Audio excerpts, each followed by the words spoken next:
And just like that, our time at the 2024 Alliance National Rally is over. As sad as it is, move on. We have a lot of exciting stuff. Plus, today, one of the biggest questions we got while we were here at the National Rally was, how do we travel so quickly and long distances safely? So in today's video, we're going to show you real quick a little bit of all the fun that we had here at the National Rally, and then we're going to answer that question on our way back to Texas, because we have to be there by tomorrow.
Well, we have just made our first stop. We're only about an hour and a half into the drive, but we do that because we're about to go through Gary, Indiana, and the south side of Chicago, and we have about another 120 to 150 miles before we want to stop. So we are going to use the bathroom real quick. So just to kind of set the stage a little bit for you, typically on a normal drive day for us, I do all the driving. I will pre-do the route the evening before, and so once we get on the road, Lauren will actually kind of help navigate. So if something were to come up, or she wanted to stop somewhere that we didn't account for, or we want to go a little further, then she will kind of help find those things on the Garmin GPS, make sure they get into the route so that I can drive safely. So now for the caveat in our driving stuff. We have a tendency to push a little further than a lot of people do. Most people, yeah. And if you're curious about what a lot of full-timers do, we actually recorded the full-timers panel. It's going to be one of the podcasts upcoming. Go check out RV Shenanigans podcast. Shameless plug over. But because we're going to push at least 10 hours today, probably closer to 12-ish, maybe a little bit more, how do you do that safely? First is get some rest the night before. I didn't do a great job of that yesterday. Not check. Not check. But typically we'll make sure everything's kind of done early, and we'll just kind of rest. Even if we don't go to sleep, we'll kind of just chill a little bit. And that way the next day we get up, things are kind of done. Water's already picked up, sewer's already picked up. It's kind of just suck the slides in, slowly get out of town kind of a deal. But in this scenario, it was the rally. We were saying bye to a lot of people, which, by the way, we already miss all of y'all. It's been like an hour. So that's kind of our first thing. Do you have any tips of like getting ready to leave that kind of helps us with our long drive days? I think the biggest thing is planning your route ahead of time. Like Yeah. when you sit down in the truck, that should be done already. When it shouldn't be done while you're driving or when you're in a hurry to get out. So doing that actually the day before, I like. Gotcha. All right. Well, I'm going to use the bathroom now, and then let's get back on the road. That's exciting stuff. Isn't it?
All right, time for stop number 2. It's hard to believe we've been on the road for like 9 hours, and this is essentially our second stop. The first one, we just kind of breezed in and out of a rest stop to make sure we were ready to go for Chicago. The first stop that you actually saw, we were getting lunch, and now we need fuel, and I'm just gonna let the dogs pop out and stretch their legs a minute so we can finish the last leg of our trip. So I'll take care of that while Ryan is getting fuel and getting trash cleaned up inside the truck and everything, and then we'll hit the last leg of our trip. But we will stick to this. We're still not going to go above about 65 miles an hour, no matter how far we're going or what kind of rush we're in. So safety first. Oh, let's get back on the road.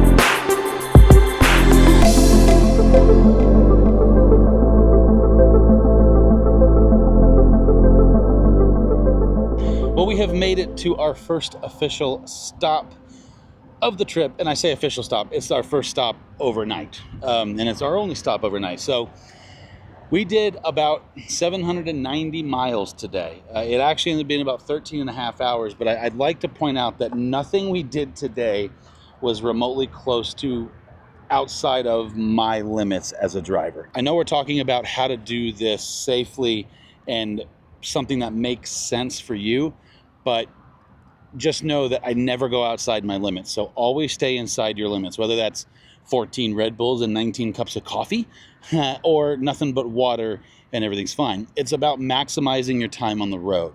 So if you notice, it's still light outside. Camera's pretty good. The sun is still technically up, but it's about to go down. We're gonna get a good night's rest. We're able to get the rig leveled. A few slides popped out so we can actually have a little bit of a nice relaxing evening. We're about to order some Cracker Barrel food, a little dinner, a little chicken fried chicken, and let the dogs get out for a little bit. We're gonna walk them around. There's actually a little, there's a couple of hotels, so we'll just take a little lap with them, let them stretch their legs a little bit too. And we're gonna get up early in the morning and kind of do it all over again. Now, we're doing this per our routine, and we're not scared of leaving in the dark. Because I've already scouted it. The access road is actually right behind me. It is literally right there. So from that standpoint, we'll be able to kind of just jump on the highway and head out again. We do have to loop back around to go the other direction, but it is just right there. So it's about landing at the right time. For us, that was right now. It is, by the way, I didn't say this out loud. It was about 7:45 we got here. It's just like 5 after 8 now.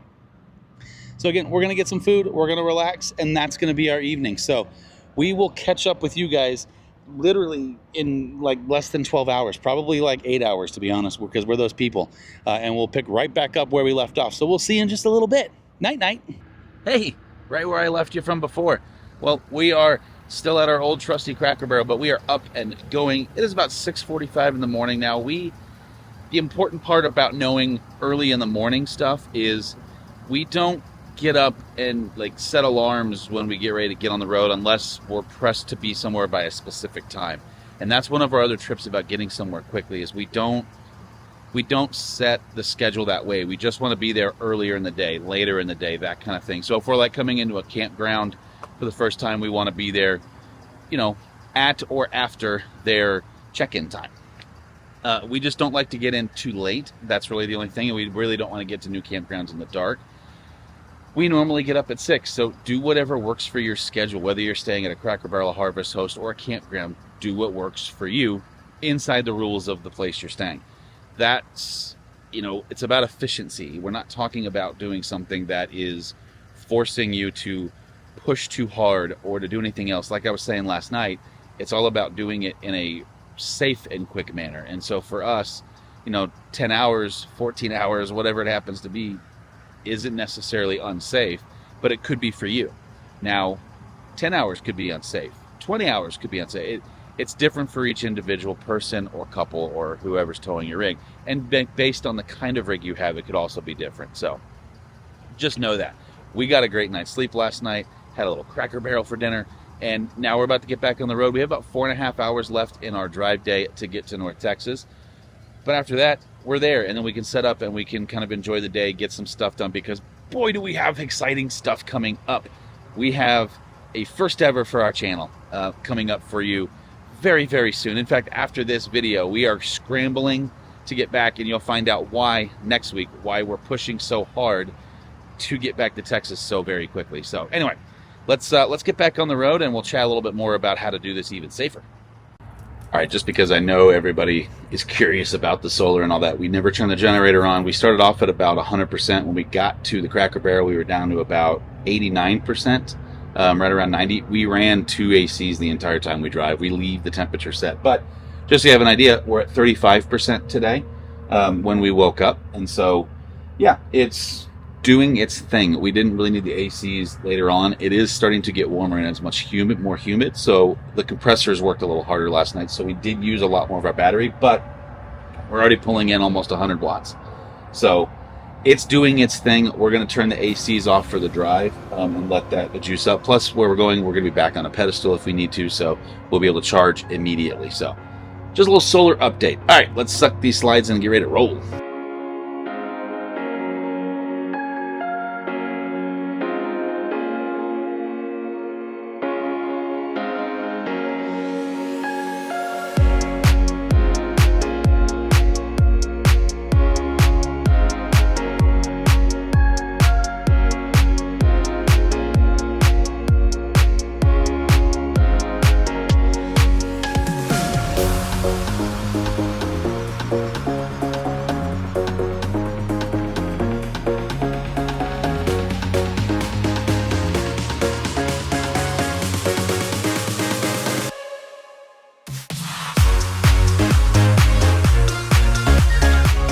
All right, the real secret to driving this distance, all the coffee. You just drink a lot of coffee.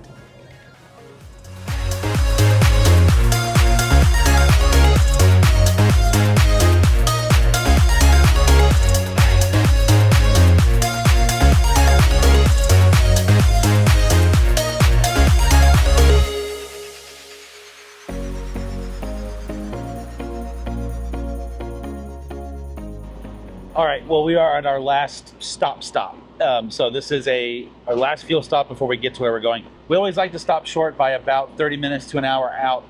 Go ahead and top off with fuel. That way we don't have to rush or have to run off and get fuel if we need to go do something after we drop the rig.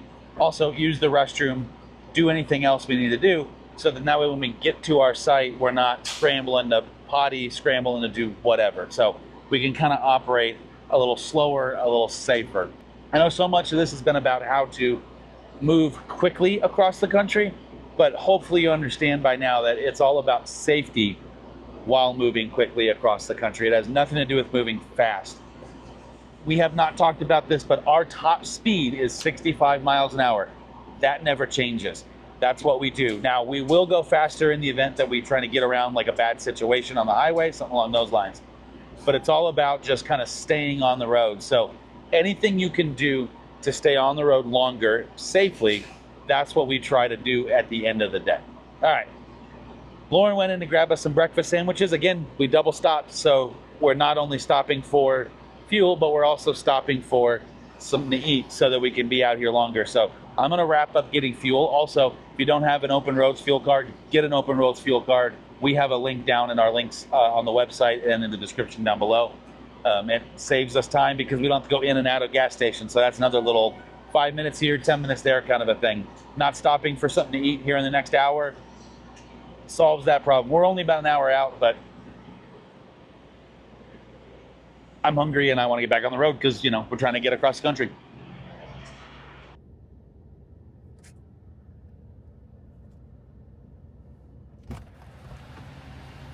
Oh my.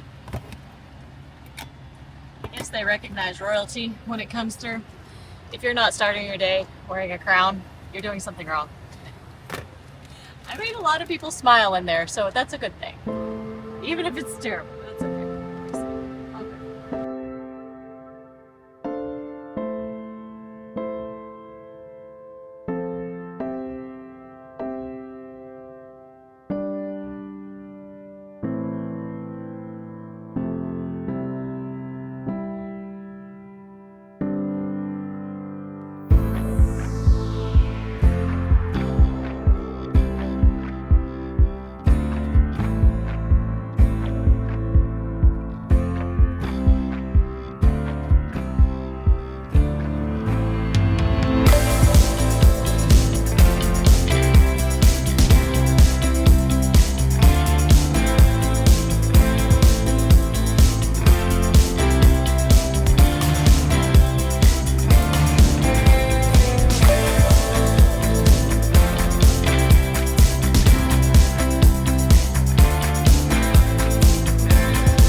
All right, well, we have made it back to our semi-permanent spot here in North Texas. And if you hear that correctly, yeah, it got away from us. A little bit of storms.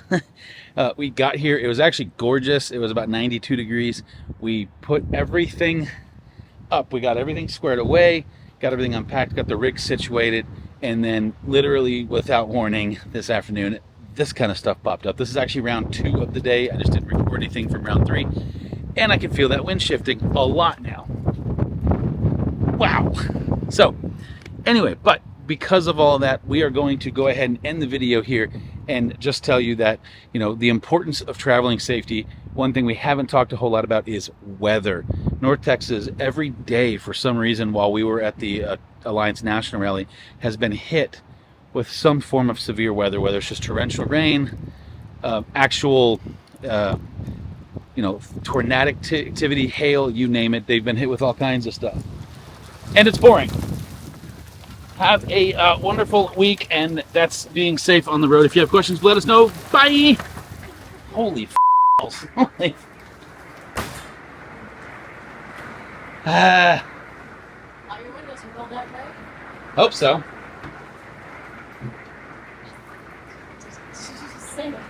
It's still recording. How do you feel about all this? Take me back to Indiana.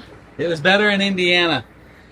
All right, as I think I said, as I was running inside away from the massive raindrops, is if you have any questions about how we travel quickly and safely on the road, please feel free to reach out to us in the comments down below.